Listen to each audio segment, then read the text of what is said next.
This video is over topic 17, practice questions, finding grouped means.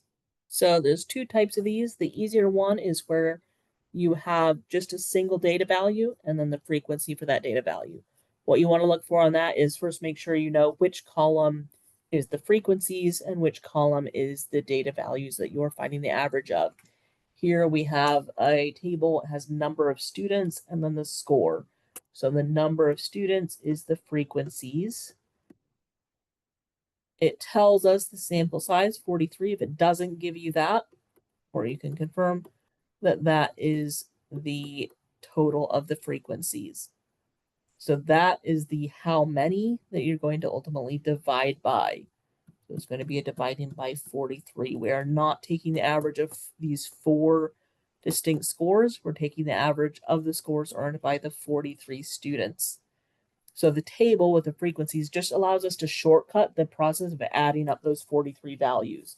So rather than having to type in 43 things and add them up, we know there are 7 repetitions of the 90. So that's 7 times 90. So each frequency gets multiplied by the corresponding data value. So that's the shortcut for just adding up that many of that data value. There are 15 students that scored an 80.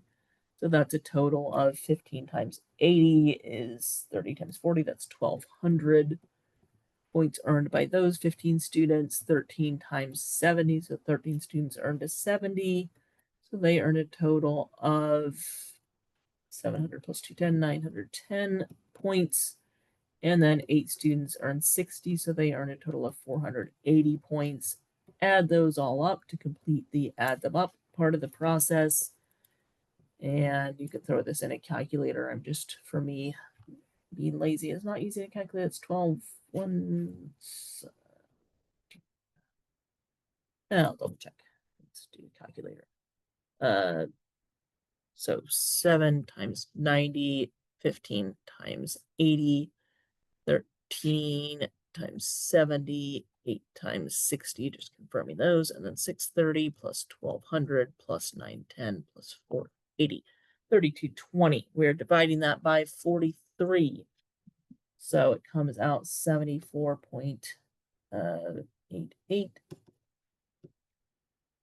So it's being divided by 43, 17 point, sorry, it was 837, whatever goes on. We're rounding to the nearest tenth. So 74.9. So multiply data value by its frequency for each row, add those results up, divide by the total of the frequencies. You're not just finding the average of the numbers in the data value column. So that's the main thing. The other way adds another step. So if you are given a class rather than individual data value, you have a first step of you're going to replace the class with the midpoint of the class. So that is going to be used as the data value. With classes, we don't know what the actual individual data values were. We know there are 3 temperatures that were between 100 and 104. We don't know what actual temperatures those were. There could have been 3 100s or a 101 and a 104 and a 103.5, whatever. We don't know. We just know there's somewhere in there. What we're going to do is assume that they are all exactly in the middle of that class. To find the midpoint, you take the 2 ends. So I'll do it this way, the low end and the high end. So low plus high, and then divided by 2. So 100 plus 104 is 204. Divided by 2 is 102. And you might be able to look at this and say halfway between 100 and 104 is 102. Like, you don't have to do the calculation if you can recognize what it should be. But don't look at this. I don't like this notation. I'd rather use the word 2 because you see that and you may like get your mind on thinking that you need to subtract something. You're not subtracting, you're adding. If you subtract it and divide it by 2, that would tell you how far from each endpoint. So if you did 104 minus 100 is 4, divided by 2 is 2, then you could take 100 plus 2, or 104 minus 2 to get the 102, but that's extra steps that you don't need to do.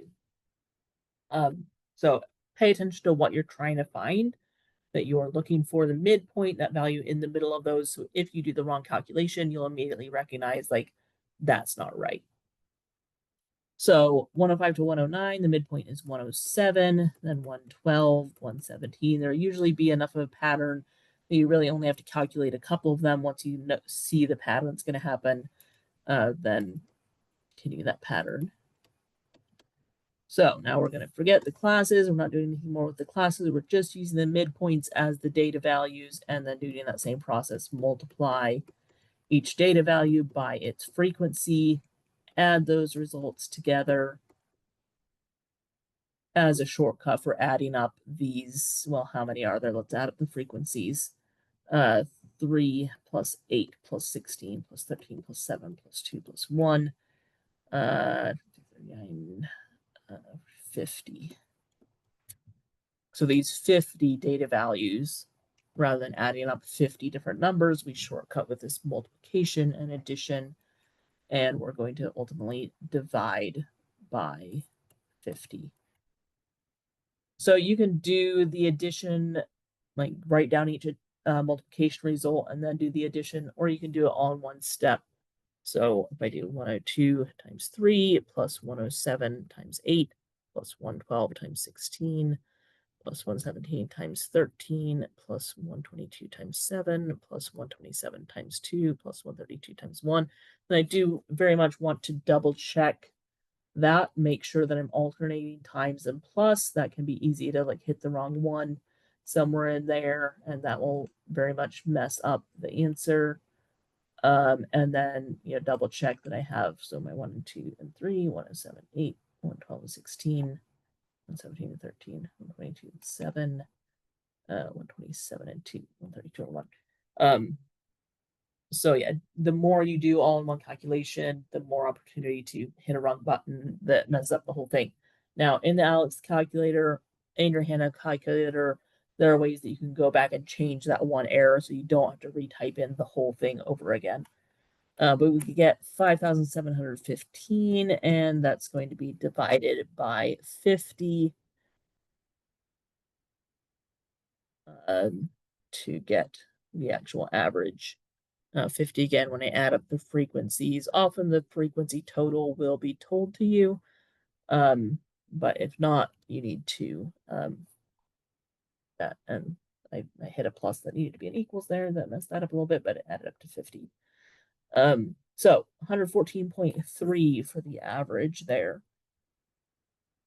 Again, the average has to be somewhere within the range here, so somewhere between 102 and 132. If I got something less than 102 or greater than 132, that would be an immediate clue that I absolutely, definitely made a mistake somewhere in the process. Number 3 is another example with these classes. So again, first step, find the midpoints. And you may look at this from 101,000 to 200,000 and say, well, it should be like 150, but because it started at 101 instead of 100 even, it comes out a little weird. So 101,000 plus 200,000 divided by 2 is 150,500. So it's giving like that 0.5. But then all I need to do, like all this happening, is changing from 1 to 2 to 3, 2 to 3 to 4. So this is going to change. This is going to be 250,500 and 350,500. Once you have the midpoints, not doing anything else with the actual class boundaries. Multiply, the midpoints are the data values, the frequencies are the frequencies. So multiply midpoint times frequency. There's 95 homes, so that's what these add up to. Multiply midpoint times frequency, 150,500 times 64. I'll get into plus 250,500 times 26 plus 350,500 times 5. And then divide that by the 95. And we get 188,395.